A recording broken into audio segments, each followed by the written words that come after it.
Todos nós sabemos que no mundo inteiro nunca os trabalhadores conseguiram ganhar nada sem que houvesse luta, sem que houvesse perseverança, sem que houvesse disposição de brigar até o fim.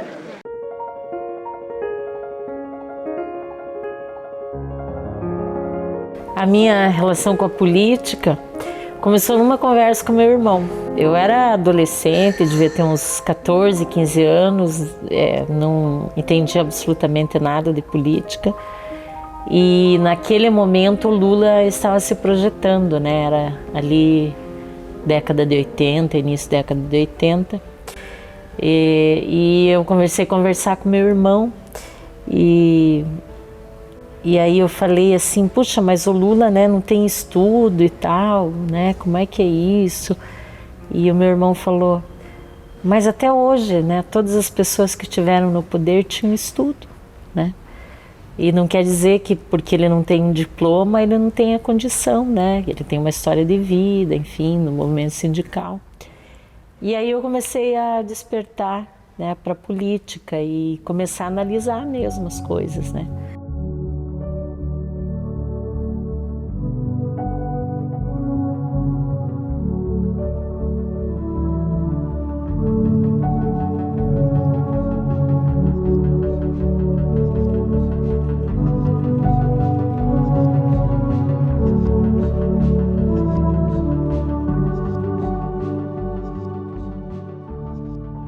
Eu estava finalizando meu curso de biologia e na perspectiva de ter emprego logo, pelas dificuldades financeiras da família, acabei fazendo um concurso no Banestado. E durante esse período, fiquei menos de um ano, mas teve uma greve. E eu nunca tinha participado de uma greve, né? Como de fato não participei. Mas eu fiquei muito constrangida quando eu cheguei no centro administrativo, que ficava lá no Santa Cândida, e tinha um piquete, né? E aí eu não tive coragem de entrar para trabalhar, né? Voltei embora, não participei da greve. Mas aí aquilo também foi um momento de reflexão. E eu passei num concurso da prefeitura, na sequência, e naquele ano ainda, em 85, e comecei ali a tanto acompanhar mais o movimento, né, dos professores. Na época ainda era associação, né, era antes de 88. Os servidores públicos não podiam se organizar em sindicato, então comecei a participar de reuniões da associação e me envolver mesmo, né, nas pautas, nos debates.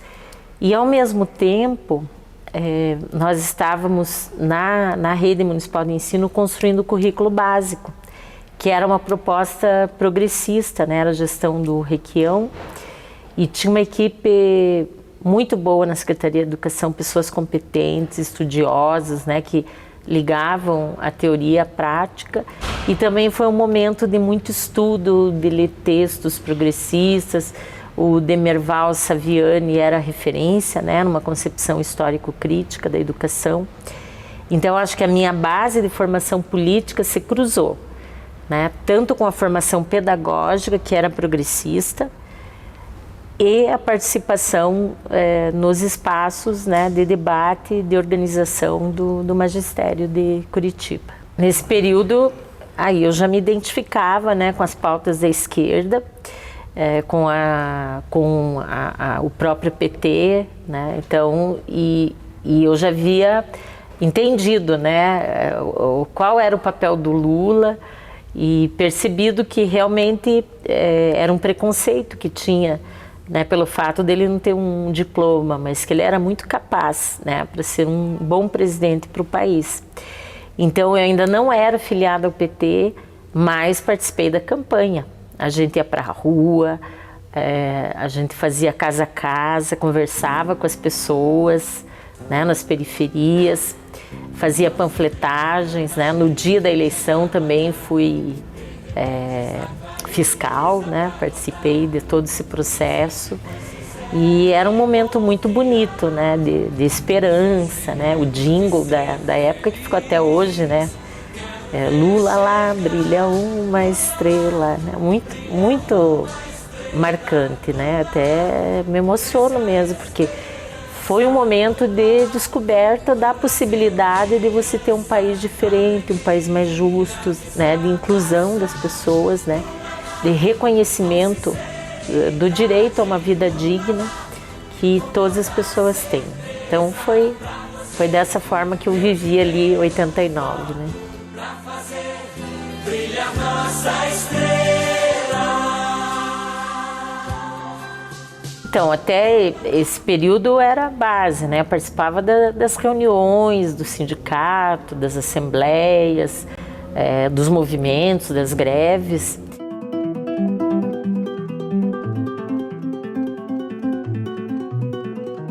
Eu me aproximei, né, de uma gestão que foi eleita também ali final de 89, comecei em 90, que era uma gestão cutista, né, que tinha uma visão mais progressista também. E aí comecei a participar de cursos de formação. Nessa gestão também nós filiamos o sindicato à CUT, então eu já tinha essa concepção, né, da importância da organização das trabalhadoras e dos trabalhadores. E aí fui me envolvendo cada vez mais, né, participei de uma chapa, mas a chapa não venceu. Ali foi em, acho que 93, 94, por aí. Mas continuamos participando, né, até que chegou o momento que nós retomamos e participei de uma eleição em 96 e fui para a direção do SISMAC. Então ela se interessou pela vida do sindicato e aí nos envolveu também na família. Ela começou sendo, né, tesoureira, né, venceu lá, a chapa dela venceu, começou sendo tesoureira. A gente via a preocupação dela em pôr em ordem as finanças do sindicato. Depois foi candidata a presidente, né? Então, na época minha mãe era viva, ficava muito orgulhosa de ter uma filha presidente do sindicato, né? Então essa vida foi muito bacana, esse acompanhamento da família, né? A gente sempre torceu muito por ela. Em 99, 2000, nós assumimos o sindicato e nós tínhamos um objetivo. Nós não tínhamos plano de carreira. E nós tínhamos perdido lá quando o Lerner, antes de sair, ele mudou o plano de carreira, acabou com o plano de carreira, que era foi uma referência para o Brasil inteiro, o plano de carreira. E quando nós assumimos, nós bancamos uma coisa: nós vamos assumir o sindicato por uma luta específica, é um plano de carreira. Porque você tendo um plano de carreira, você muda toda a vida profissional. A gente queria apresentar um projeto de iniciativa popular para aprovar uma lei de plano de carreira para o magistério de Curitiba. Fizemos, assim, coletamos muita assinatura. Naquela época não existia rede social, né? Era todo manual, e banquinha na 15, visita em escola, mas era um projeto que a gente precisava de 5% dos eleitores de Curitiba. Na época era quase 50 mil assinaturas que a gente precisava, nós chegamos umas 27 mil, né? Mas mobilizou muito, incomodou a prefeitura. A gente veio aqui na Câmara, entregou, né, as assinaturas, era uma pilha desse tamanho, e foi um negócio que impactou, né, o presidente da Câmara à época, quando a gente colocou aquele maço, né, de papel com milhares de assinaturas. E aí em 2001, a partir de toda essa luta, né, desse acúmulo de força e greve também, nós tivemos um plano de carreira aprovado, com todos os limites, enfim, mas era um marco para, a partir dali, a gente tentar garantir, né, um plano de carreira justo para as professoras e professores. Sim, a Josete tinha uma facilidade muito grande, ela era muito querida, né? Ela tinha uma empatia com a categoria. Né? Ela tinha muita facilidade para conversar com a categoria, porque ela era da base. Ela, ainda quando estava no sindicato, ela fazia um trabalho em favor da categoria, né? E a Josete era uma pessoa que nos inspirava muito, né? Porque ela ao falar para a sociedade sobre as demandas das trabalhadoras e dos trabalhadores do magistério, ela era a nossa voz, ela era a nossa cara, ela nos enchia de orgulho e assim, ela personificava aquilo que a gente queria mostrar para a sociedade curitibana sobre o que era ser professora, o que era ser professor da rede municipal. A candidatura da Josete não foi assim uma coisa pessoal dela, foi a própria categoria que achou, depois que ela fez abrir uma oportunidade para ela fazer uma fala na Câmara de Vereadores, ela fez aquela fala e a partir dali a categoria achou que ela seria uma boa voz, poderia ser a vereadora que representaria a categoria. E conseguimos um espaço aqui, através dos vereadores, né, da oposição, para fazer uma fala na tribuna. E nós fizemos um jogral e foi muito emocionante. Aquilo foi inesquecível, foi lindo. A gente teve uma paralisação que a deliberação da Assembleia foi que a gente paralisasse na sexta e na segunda. E na segunda o Tadeu Venere conseguiu para a gente o lugar da tribuna livre para a Josete ocupar esse espaço. E eu estava no comitê de mobilização, e aí a gente passou o final da semana articulando como é que a gente ia fazer, né, porque o projeto de lei estava tramitando na Câmara e tal. E aí daquela reunião saiu a proposta que a gente deveria fazer um jogral, para que a voz da Josete ecoasse, né, pelo plenário da Câmara e fosse uma voz potente. Porque eu falava e as professoras e professores repetiam. Naquela época era possível ocupar as galerias, né? Hoje, só 28 pessoas podem estar lá em cima. Mas acho que chegava a ter umas 300 pessoas lá em cima, fora o pessoal que estava lá embaixo, né? Fora da Câmara. A primeira leitura dela, da primeira parte, veio a resposta das galerias.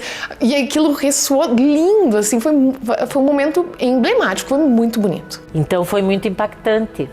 A gente viu que os vereadores e as vereadoras não esperavam isso, né? Eles ficaram muito perplexos. Assim, a reação foi de perplexidade, assim. E assim, foi performático aquilo, né? Então, a grande maioria deles ficou muito perplexa. A primeira versão do texto eu que escrevi a partir, né, de uma grande tempestade de ideias que a gente fez.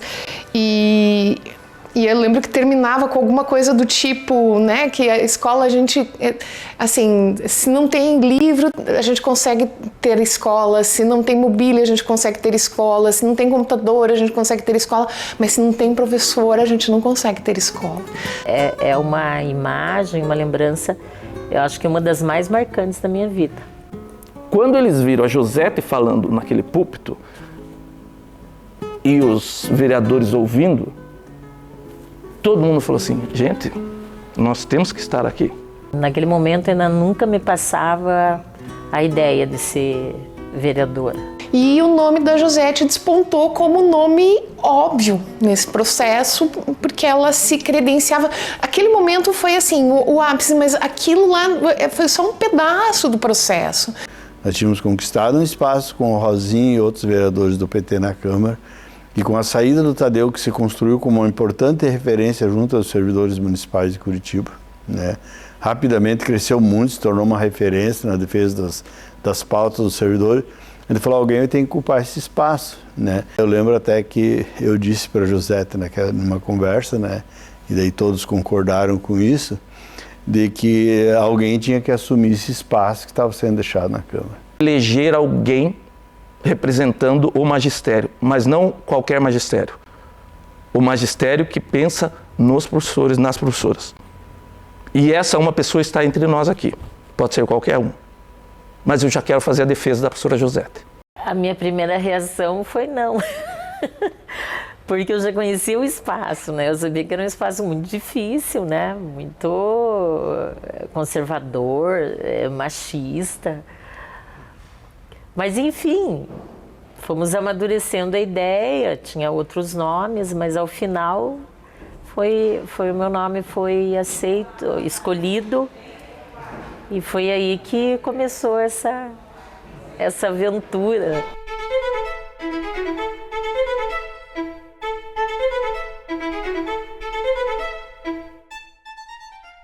eu acho que um marco para que a gente imaginasse que era possível mesmo eleger foi a colocação dos banners.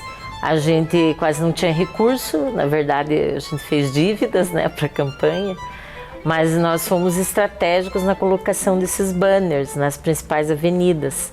Então isso deu volume para a campanha. A antiga direção do Sintel nos ajudou muito, porque tinha muito telefônico que tinha ido para as terceirizadas fazer manutenção, mas que ainda estavam próximos politicamente à antiga direção do Sintel. Então isso era uma primeira vantagem que a gente tinha. Quem colocava os nossos banners tinha escada profissional de telefone e, portanto, os nossos banners ficavam muito mais altos do que os demais. Então nós perdemos muito pouco banner durante a campanha, porque os nossos colocadores de banner não usavam uma escada que a gente tem em casa, usavam uma escada profissional e botava muito alto. E daí era até divertido, né? Porque surgiu os comentários, né, sobre a mulher do poste. Ainda era possível à época, né? Então o banner era meio que uma novidade. E estava até muito poluído, né, em vários lugares da cidade. Mas, como eu disse, foi estratégico e acho que a imagem estava muito bonita, a foto, né? Então tudo isso ajudou. A gente ia pelas ruas que os professores caminhavam para chegar até a escola. Então, para o professor da escola, parecia que a Josete estava em todo lugar, mas ela estava em 5% da cidade. Só que estava no trajeto do professor, né? E então a gente cercava as ruas das escolas onde a gente tinha entrada e estava nas canaletas dos ônibus, perdendo pouquíssimo material de poste. E assim a gente via, de repente surgiu a figura dela nos postes, em tudo quanto é lado, né? Conversando com colegas, muitas vezes a gente ia conversar, tem minha irmã que é candidata a vereadora, a pessoa já conhecia, né? Então, na verdade, a gente tinha um mundo muito parecido, né, do magistério. Então, quando eu ia fazer campanha, geralmente as pessoas já sabiam, você é irmã da Josete. Eu sempre tive isso, as pessoas se admiravam de eu ser irmã da Josete, né, e gêmea ainda. Então, assim, tinha uma esperança, mas quando ela ganhou, foi uma alegria, assim, total, né. Como foi uma estratégia mais para a reta final da campanha, acho que foi nesse momento que a gente começou a sentir que era possível eleger mesmo. Foi um momento muito bacana, porque na verdade a gente estava no comitê, tinha um grupo grande ali de pessoas e a gente estava acompanhando, né, a apuração pelo rádio e tal. Na época ainda era rádio, né, que a gente era um tempo ainda menos tecnológico. E aí, né, aquela torcida, a gente estava sendo, né, abrindo as urnas e a nossa votação expressiva e tal. E me lembro até hoje, o PT tinha 6 vereadores na época, caiu para 3, e a Josete foi a terceira mais votada. Então, assim, muitos vereadores de reeleição ficaram de fora. Me lembro até hoje, ela teve 7.125 votos. Né?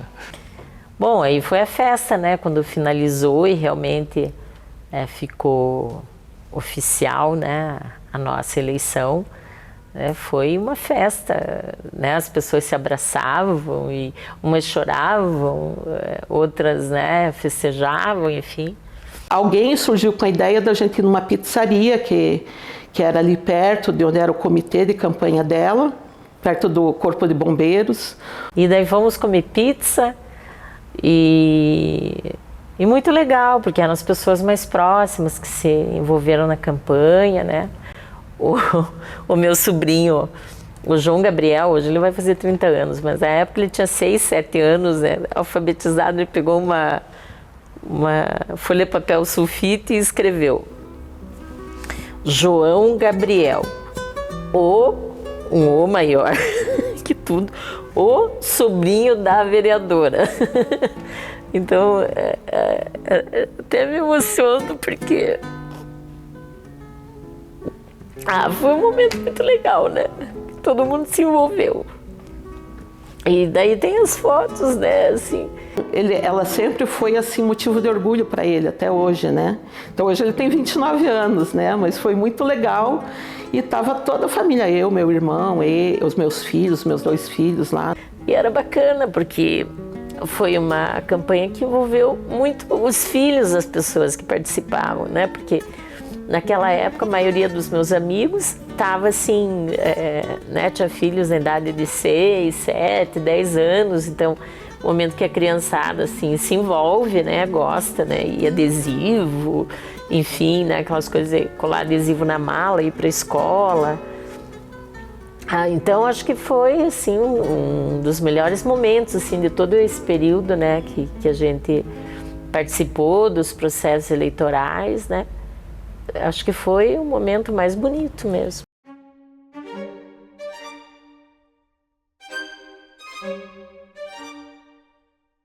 O primeiro momento foi da gente acertar coisas e errar coisas, porque assim, a Josete era uma vereadora que chegava pela primeira vez e da equipe inteira ninguém nunca tinha atuado na Câmara. A equipe foi sendo montada e acho que a gente tinha uma equipe bastante coesa e uma equipe, e acho que uma das grandes qualidades daquela equipe era que todo mundo tinha crescido fazendo militância política ao lado da Josete.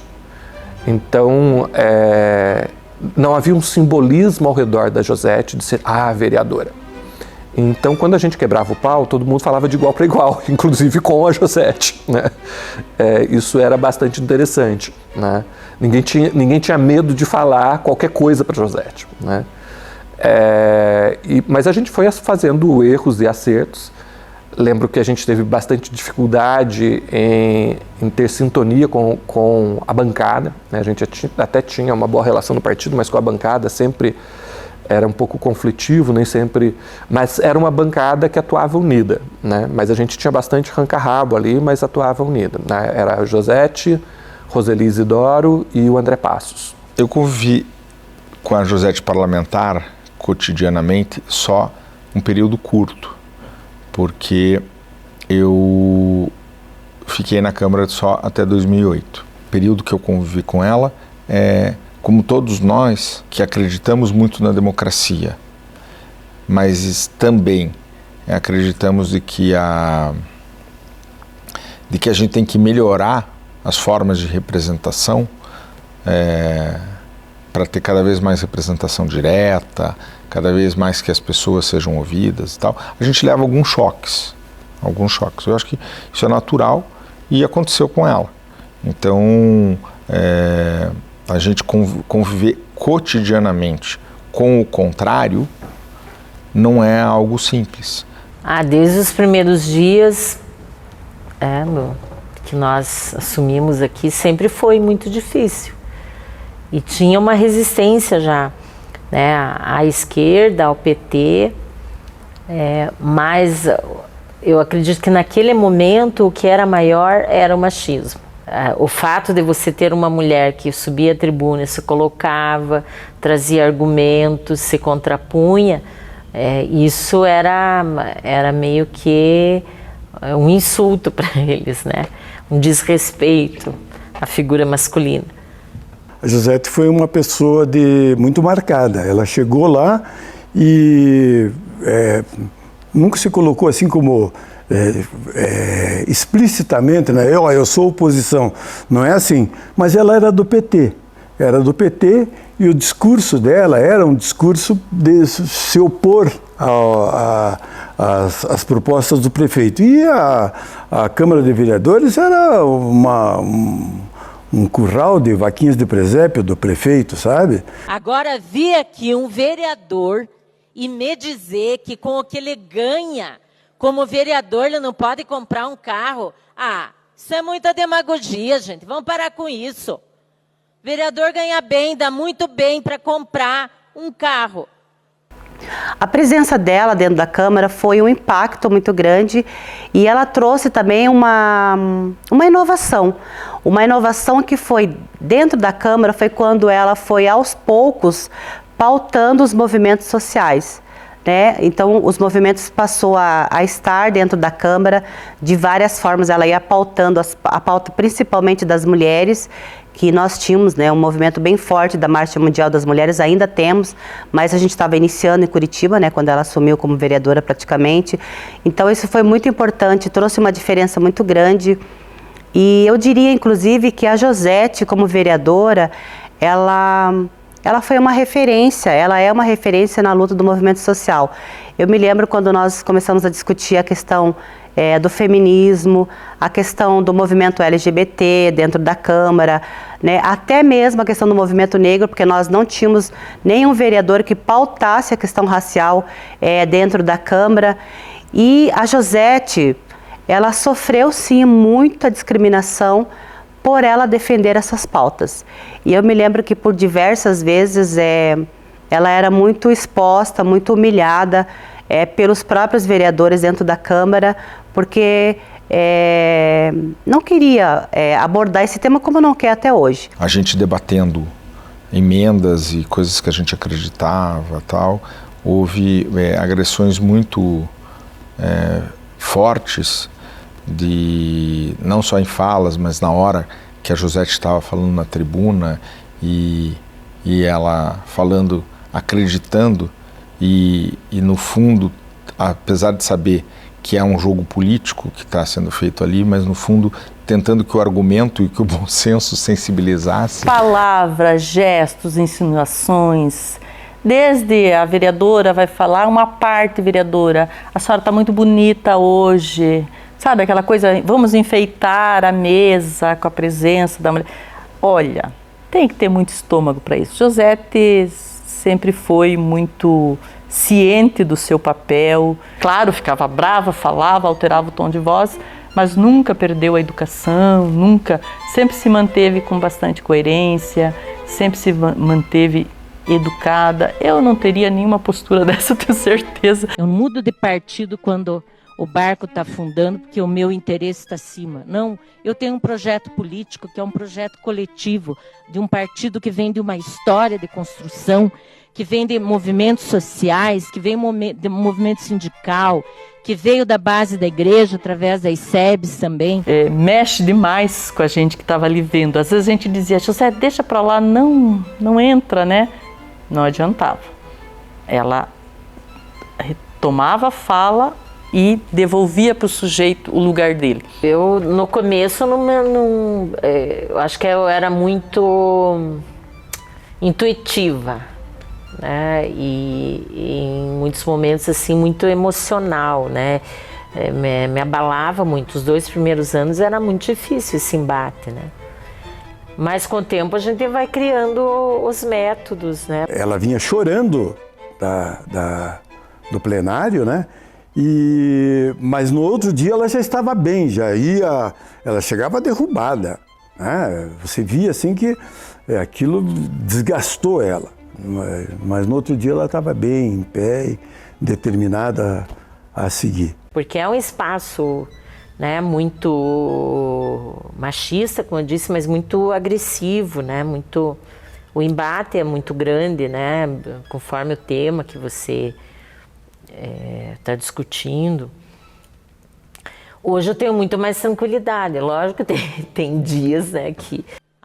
Porque nós temos que cuidar da segurança. Agora, fale em concurso público aqui. Não pode? Que é o dinheiro do pagador de impostos. Principalmente que hoje que tem muito essa bancada fundamentalista, esse pessoal que gosta de lacrar nas redes sociais, claro, nem sempre a gente consegue manter essa tranquilidade, né? Mas hoje eu encaro assim com muito mais tranquilidade do que eu encarava antes, né? E aprendi a respirar, né, antes da sessão, no momento o embate é muito grande, também parar, né, me acalmar, tentar não ser tão impulsiva, nem sempre a gente consegue, né? Mas eu acho que sou bem menos do que eu fui no começo.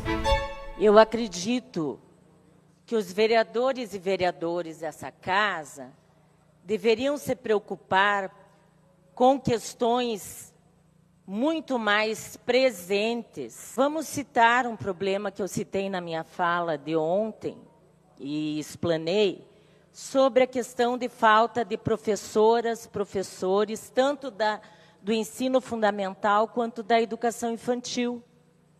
Quando nós estamos no mês de abril, já tivemos mais de 2 meses de aula e a Prefeitura Municipal de Curitiba não se organizou para garantir um atendimento adequado e garantir que o direito das crianças de terem uma educação pública de qualidade. Então a Josete fez esse enfrentamento, ela passou por várias questões de discriminação, mas ela não arredou o pé, e a gente fala que ela é pequena, mas ela é grande, porque quando ela subia naquela tribuna, ela não tinha medo de falar e nem de se impor, como uma mulher feminista que ela é até hoje. O Tribunal de Contas do Estado pediu explicações ao presidente da Câmara de Vereadores de Curitiba, João Cláudio Derosso, sobre indícios de irregularidades em contratos com 2 agências de publicidade. Integrantes de partidos políticos, sindicatos e movimentos sociais entregaram agora de manhã uma representação ao Ministério Público e ao Tribunal de Contas. O grupo pede uma investigação nos gastos de publicidade da Câmara de Vereadores de Curitiba. Um escândalo nervoso que está rolando lá em Curitiba, envolvendo o ex-presidente da Câmara. O ex-presidente da casa, o Derosso, que era do PSDB, agora está sem partido, está sendo investigado. Quais são os motivos? Justamente por contratos irregulares de publicidade. Uma história que a mulher dele tinha uma empresa que estava desviando verba pública. Será que ele deu essa empresa para ela para repor a quantidade de cartão de crédito que ela estava gastando?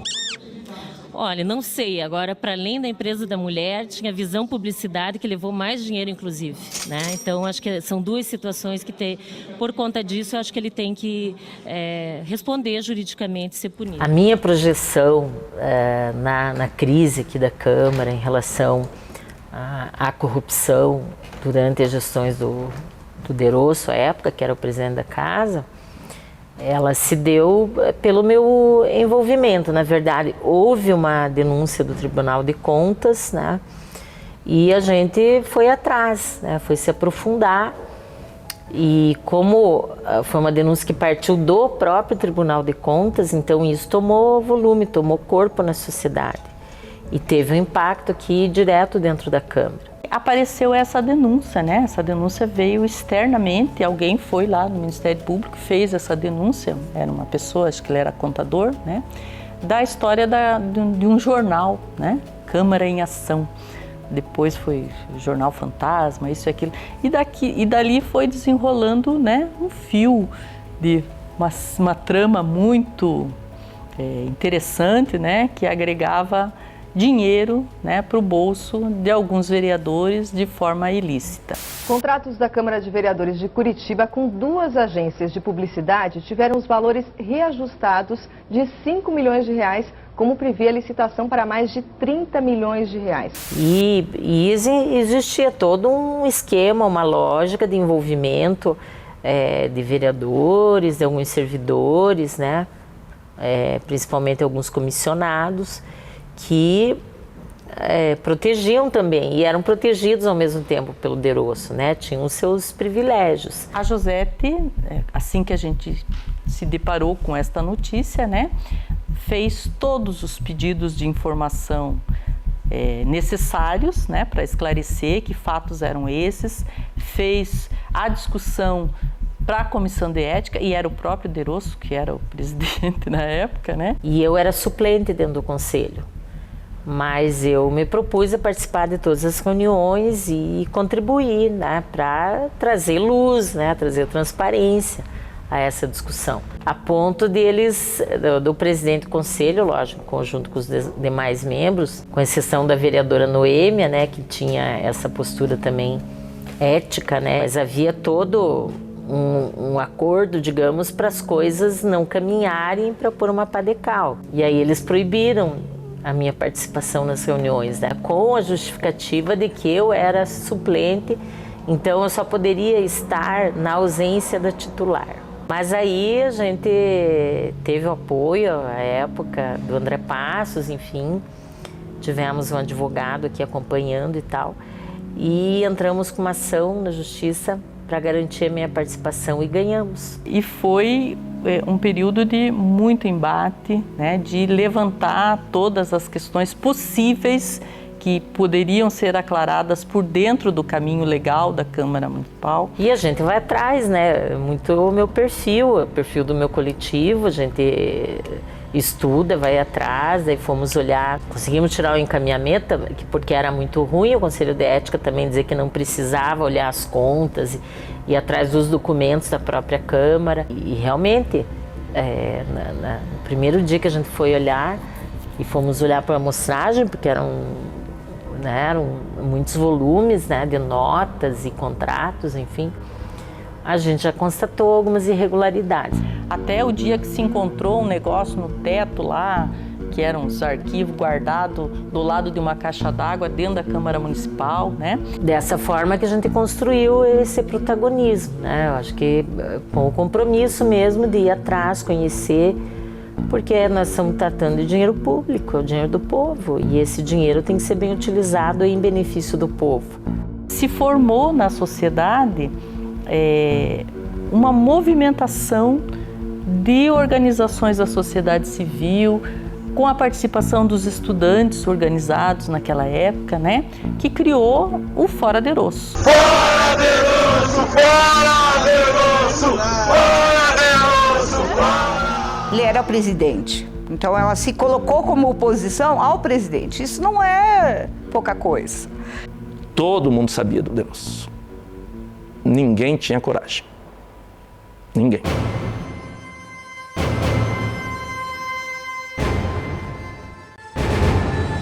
Então a nossa relação de mídia não era o que a gente tem hoje, né? A gente não tinha o WhatsApp, a gente não tinha essa forma de propagar, mas a gente tinha os jornais, tinha os blogs e ia saindo muita notícia, a gente ia apurando tudo aquilo que estava acontecendo internamente, os próximos passos, as declarações, e foram aparecendo os nomes, foram aparecendo as pessoas envolvidas, apareceu até vereador que tinha programa de rádio e recebia da Câmara Municipal para fazer propaganda da Câmara Municipal lá no seu programa de rádio, e isso trouxe consequências para muita gente dentro da Câmara, e foi um momento muito importante nessa cidade. Josete é uma pessoa muito corajosa, ela nunca se posicionou assim temerosa, né? A gente é que tinha, a gente queria que ela tomasse cuidados, a gente queria que alguém acompanhasse ela, que não fosse para casa sozinha, porque a gente sabia, né? Quando você recebe uma ameaça de morte no teu telefone, né, você não reage assim, tá, que legal. Não, né? A gente começou a ter umas ligações que ligavam, não diziam nada, mas eu entendi como uma ameaça, né? Fizemos BO na época, tudo mais. Nada foi apurado que pudesse dizer, não, é fulano de tal que está fazendo isso. Nunca, né? Porque é mensagem, isso e aquilo e tal. Mas havia isso, né? Havia uma tensão. Teve uma situação que eu fui olhar as contas, porque daí proibiram que a minha assessoria fosse olhar, só eu poderia olhar, né? Lógico, eles sabiam que isso ia impedir que eu conseguisse me aprofundar, digamos assim, de forma mais rápida numa dessas idas minhas, na época lá, enfim, não vou citar nomes, mas era um diretor ali do setor financeiro, ligou para o presidente de Erosso e o de Erosso quis falar comigo por telefone. E, enfim, né, um jeito grosseiro, né, de me tratar, e não foi uma ameaça direta, mas, né, de que eu estaria excedendo, né, meu papel de vereadora, enfim. Mas faz parte, né? A gente sabe que quando a gente tem uma posição incisiva mesmo e de cobrança, vão existir as pressões, né? Por um momento, a gente conseguiu até acreditar que a sociedade curitibana pudesse caminhar para um lugar de mais ética na política, né? Para uma Câmara Municipal que fosse justa com relação a essa relação de poder, né? Porque era alguém que estava há 15 anos presidente da casa, né? Tinha uma história de família, disso, daquilo, que é nome de rua em tudo quanto é canto e tal, e que caiu.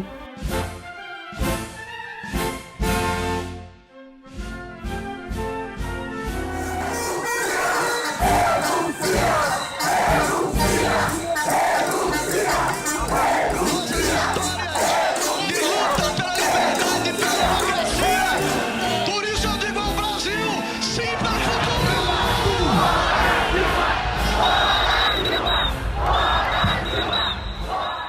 acabam de derrubar a primeira mulher eleita presidenta do Brasil. Foi um período muito duro, muito difícil, porque era uma crise nacional que a gente vivia, né, de um processo totalmente ilegal, sem justificativa nenhuma, né, para a solicitação do impeachment da Dilma. É muito injusto, né?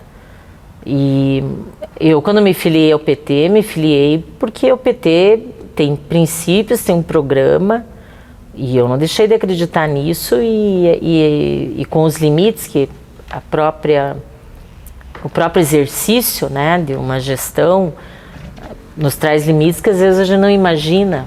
E também a conjuntura política, ver o que o Lula está vivendo hoje, né, que está refém do parlamento. Em momento nenhum eu pensei em sair do PT, porque eu preferia perder o meu mandato do que abrir mão de princípios. Para mim, e acho que não para mim, né, mas para as pessoas que fazem um debate, inclusive científico, o PT é um dos poucos partidos de verdade no país. Então eu jamais abriria a mão e jamais sairia do PT. Eu me lembro assim, inclusive no impeachment da Dilma, que foi um momento bastante difícil para os parlamentares do PT, principalmente para as mulheres.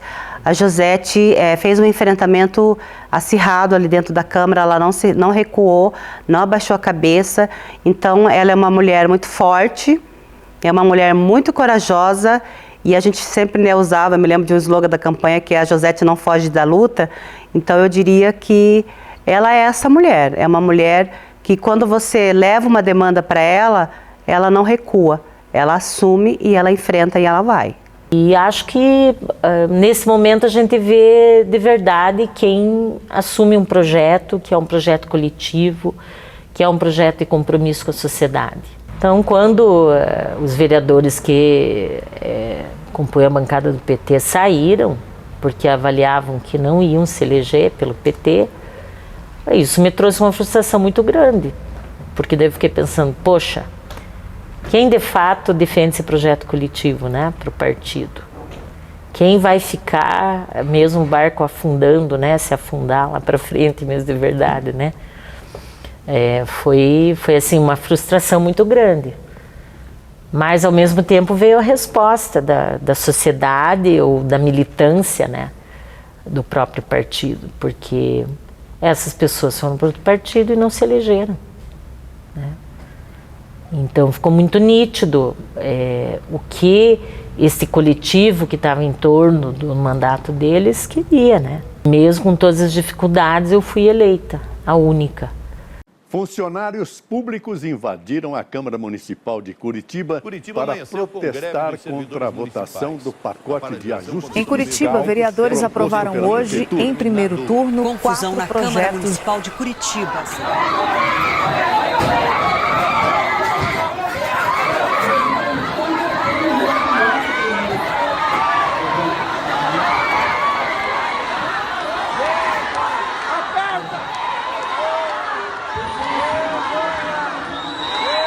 Foi muito triste levar bomba, gás de pimenta. E Josete deixou nós muito livre aquele dia para ir para frente da Câmara, fazer a barreira com os servidores, né? Então a gente levamos muito gás de pimenta, para mim foi muito marcante, assim, as bombas, a violência, ela é cruel.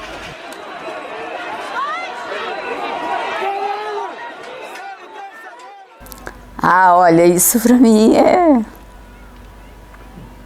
emocionante, porque eu sou servidora, sou professora e Josete sempre defendeu a gente, sempre, sempre, sempre. Mas eu acho que o mais marcante foi o pacotaço, né, que foi uma violência muito grande contra nós servidores.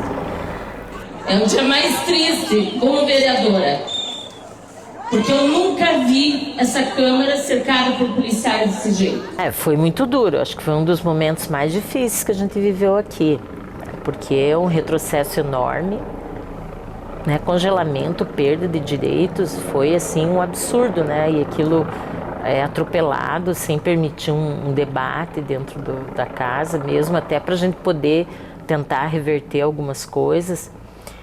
Então foi um embate muito duro. Houve a ocupação aqui por 2 vezes, porque assim, as pessoas se revoltaram, porque não tinha diálogo nenhum, emenda nenhuma, houve negociação para passar. Então, foi o caos mesmo, né? E isso teve consequências muito drásticas, né? E aí foi mais vergonhoso, eu falei vergonha alheia, quando o presidente da Câmara decidiu que nós íamos fazer as sessões para que realmente os projetos, né, fossem aprovados na Ópera de Arame.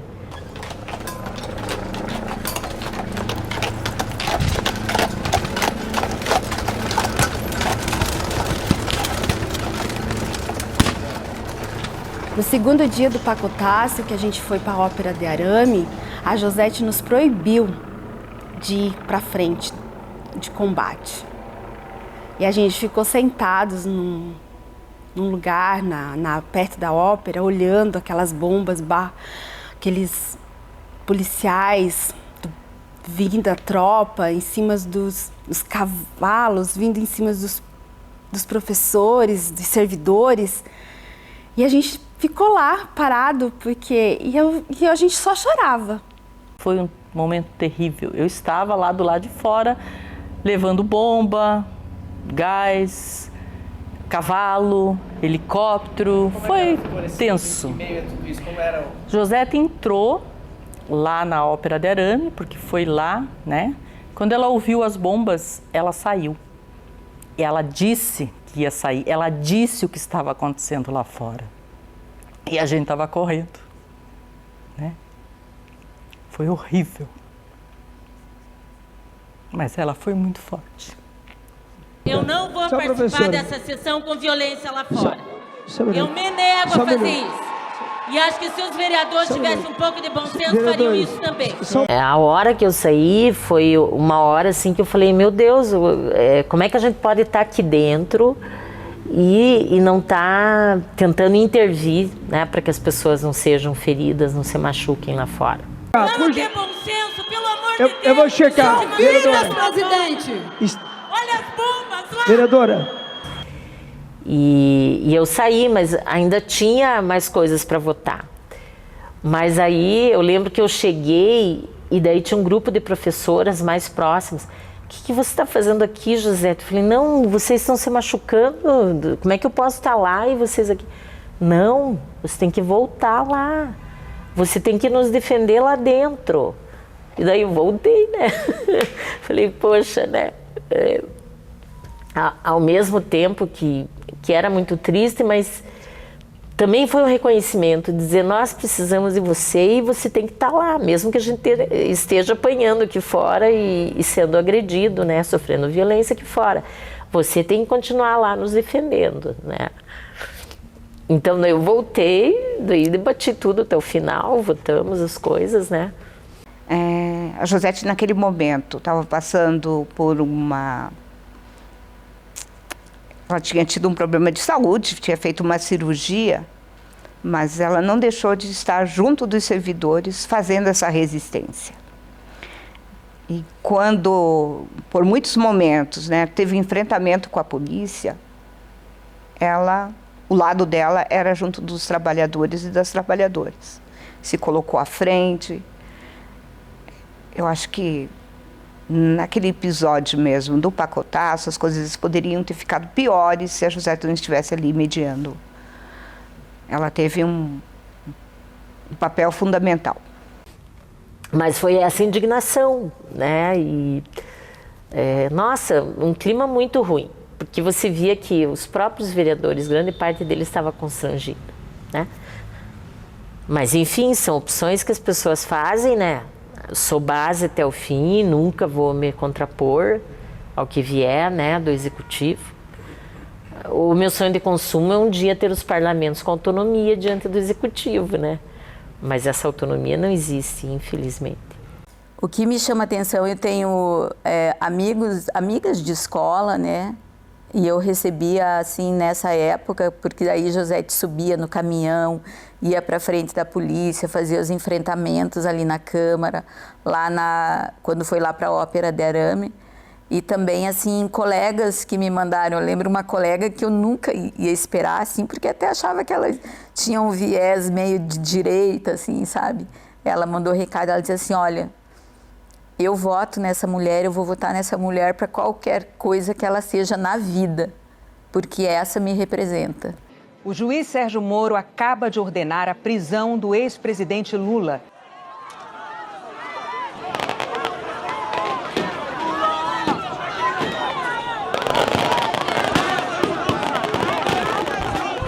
Com a prisão do Lula, aqui dentro ficou mais difícil, porque aí era tudo que eles queriam, né? Lula ladrão, quadrilheiro. Bom, isso até hoje agora, né, a gente escuta ainda aqui dentro. Eu acho que foi um período que todos nós tínhamos medo de sair na rua, de vestir vermelho, né, de adesivar os carros. Então foi um período de medo, mas de luta. Porque Josete, ela nunca deixou de subir na tribuna e fazer a defesa do partido, do nosso presidente, ela nunca deixou. Então ficou um clima muito pesado e não tinha ninguém que se posicionasse junto em defesa, né, do Lula. Então eu ficava sozinha mesmo. Mas ao mesmo tempo foi construída a vigília, né? E foi um espaço muito importante, um espaço de resistência. E eu acho que de contar outra versão da história também. Óbvio, o que está posto até hoje é a criminalização do Lula e do PT, né?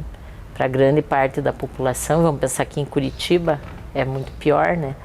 Curitiba, Paraná são muito conservadores. É essa versão que está muito presente.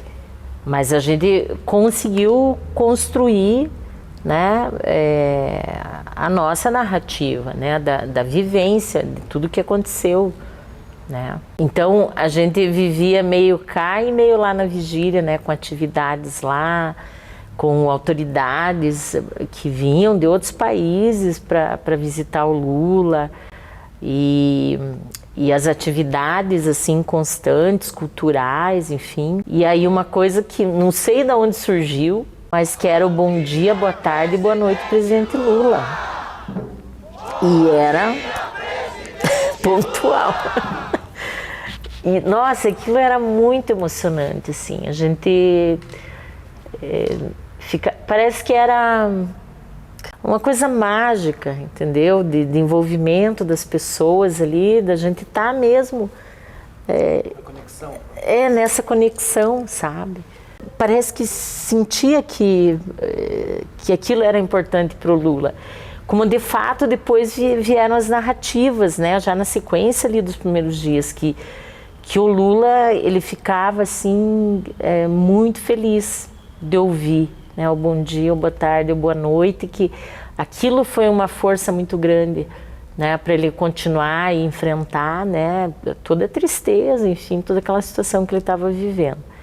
E mais emocionante foi o dia que libertaram, né, o Lula, que ele sai de lá, nossa, mas aquela energia, assim, aquela vibração das pessoas, né, ele fez questão de abraçar, de beijar cada pessoa da coordenação, e essas pessoas também que conheciam quem estava ali no dia a dia, que ajudou a manter e tal. Então a coordenação chamou essas pessoas e ele fez questão de cumprimentar cada uma. Como que ela foi reeleita num cenário daqueles, em Curitiba, o nosso maior líder preso, acusado de roubo, de corrupção e tudo aquilo que foi, e impeachment de Dilma, e mesmo assim, Josete do PT, que nunca abandonou o PT e fazia sempre questão de falar, como que ela foi reeleita. Isso mostra, eu acho que muito mais dessa questão de direita e esquerda, mostra muito mais assim da confiança que o eleitor tem nela, porque vereador é muito isso, né? vereador, as pessoas, a eleição para vereador é muito essa, assim, que as pessoas votam muito mais na pessoa, naquilo que elas acreditam que a pessoa está falando, do que necessariamente no partido, ou se é direita ou se é esquerda. Eu acho que a Josete vai deixar uma palavrinha bem... que ela pode ser boa, um sentimento bom e um sentimento ruim. A Josete vai deixar saudades. Ela sai como uma vereadora de Curitiba e uma das, da história dessa Câmara, uma das pessoas mais respeitadas. Ela foi uma heroína, eu acho, sabe? Porque ela passou momentos muito difíceis dentro da Câmara de Vereadores pela composição que essa Câmara teve política ao longo todos esses anos, né? Fazer política e como ela lutou e defendeu a pauta, todas as pautas, né? Tem que ter muita força de vontade, muita consciência de classe, saber de onde veio, né? As várias audiências públicas promovidas pela Josete, eu acho que precisam ser lembradas. Ela promoveu audiências públicas dos mais diferentes tipos, sobre escola sem partido, promoveu audiência pública na questão de gênero nas escolas, a acusação leviana aí de que há uma política de gênero dentro das escolas, né? Ela combateu isso. As audiências públicas que ela promoveu sobre orçamento público, sobre reforma da Previdência no município, sobre vários temas, ela estava à frente disso. Por quê? Porque ela era a pessoa mais indicada para fazer isso pela sua história, pela sua tradição de luta em defesa de uma sociedade boa para todos e não para alguns apenas. Ela está sempre ao lado das pessoas que sofrem nessa cidade, né? Que não tem casa para morar, que não consegue acessar as políticas públicas, e ela sempre defendeu isso. Hoje a segurança alimentar, né? E isso durante a pandemia também foi muito forte.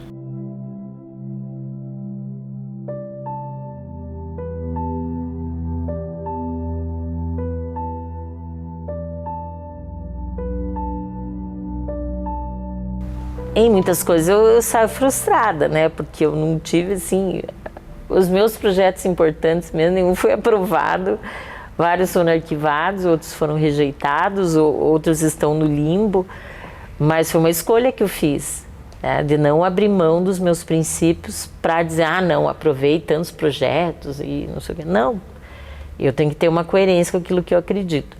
Acho que é a coerência de ser uma vereadora do PT, fazer a defesa do projeto do Partido dos Trabalhadores, que é diferente do que está colocado, de ter justiça social e de legislar com uma postura ética, transparente e fazendo a defesa do que ela se propôs desde o início. Eu acho que um legado é dizer que o político precisa ser coerente. E ele precisa assumir as consequências daquela postura que ele tem. Porque tudo tem uma consequência, né? Tudo tem seu bônus e seu ônus, como dizem. Mas eu prefiro ter os ônus a partir de uma posição coerente. Não sei se dá para chamar isso de legado, mas eu acho que pelo menos é uma posição que em alguma medida contribui. Eu acho que para fazer a reflexão do que deve ser o parlamento, né?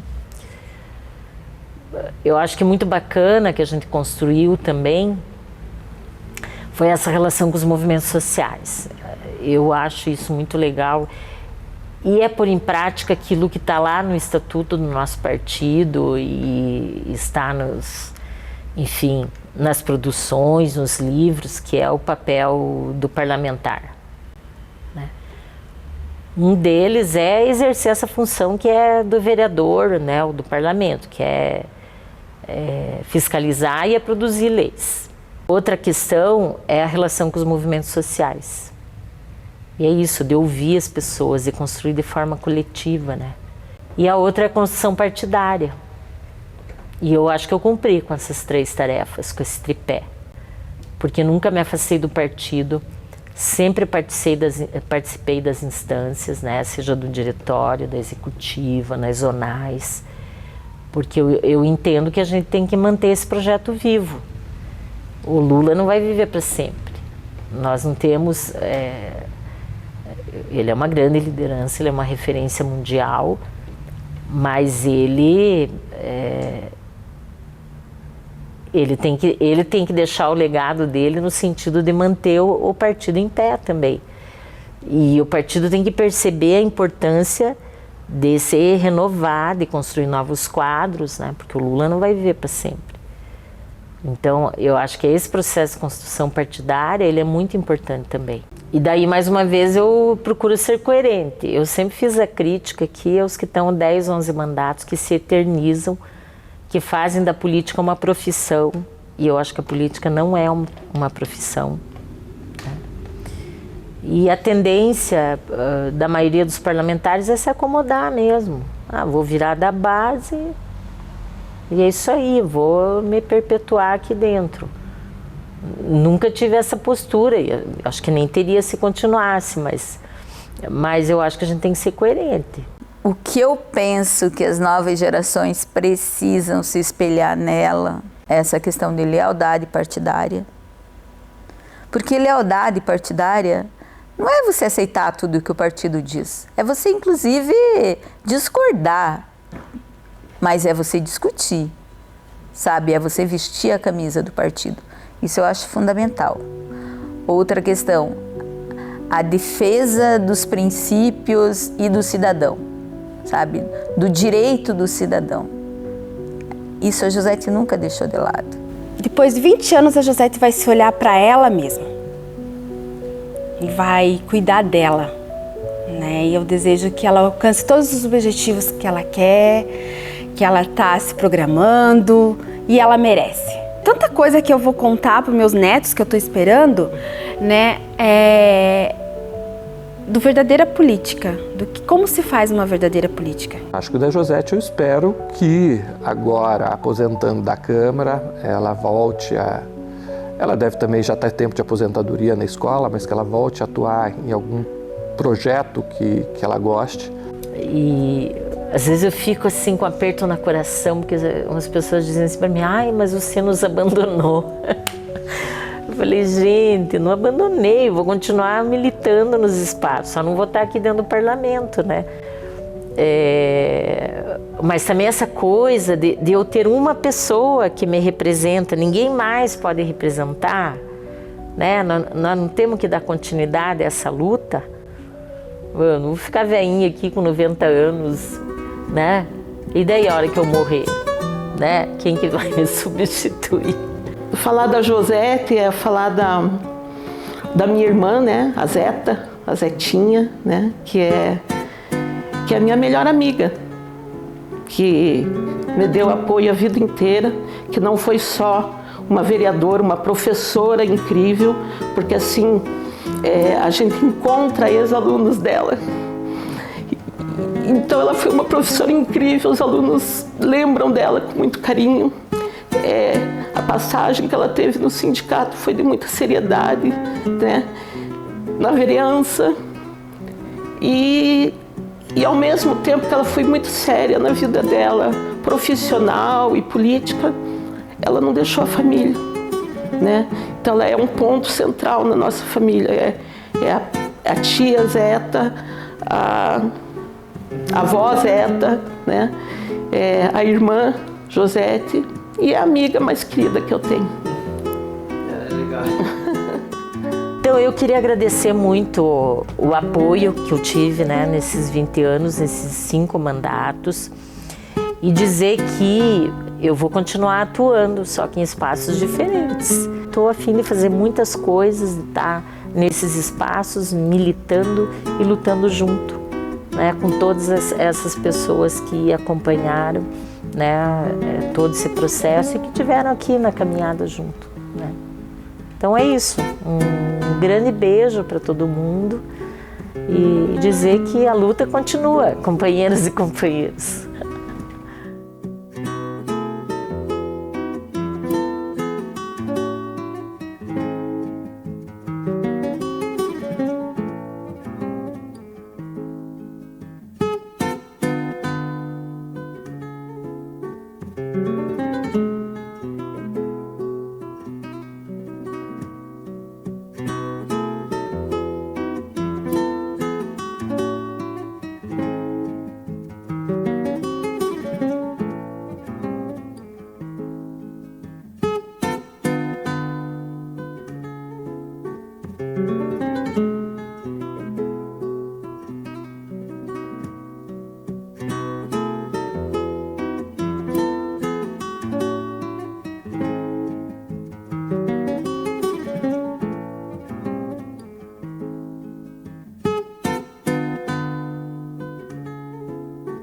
Música